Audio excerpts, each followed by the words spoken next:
দলনেতা বলছেন যদি জুলাই আগস্ট না হতো আর কয়েক মাস পরে আমরা সরকার পতন করতাম। আমি খুব অবাক হয়ে গেলাম। আপনার কি ভালো লাগে না এই জুলাই এবং আগস্টে পতন হয়েছে এই ছাত্র জনতার হাত ধরে? এটা কি পছন্দ হয় না? আপনারা তো বহুবার ঈদের পরে কর্মসূচি দিতে চেয়েছিলেন, তা তো সফল হয় না। আমি অন্তর্বর্তী সরকারকে বলতে চাই, ওয়ালটন এখন দেশের সীমানা পেরিয়ে পৌঁছে গিয়েছে 50টিরও বেশি দেশে। ওয়ালটন, ঘরে ঘরে বিশ্বজুড়ে।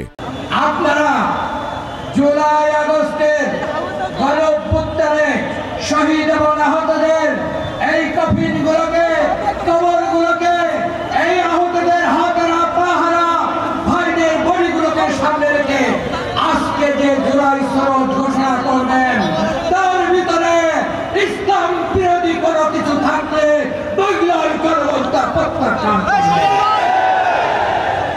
আমি বাংলাদেশের অন্তর্বর্তী সরকারকে বলতে চাই, এই জুলাই গণঅভ্যুত্থানের এই সনদকে যদি আপনারা আইনি মর্যাদা দিতে না পারেন তাহলে আপনাদের অন্তর্বর্তী সরকারের বৈধতা নিয়ে এই প্রশ্ন উঠবে।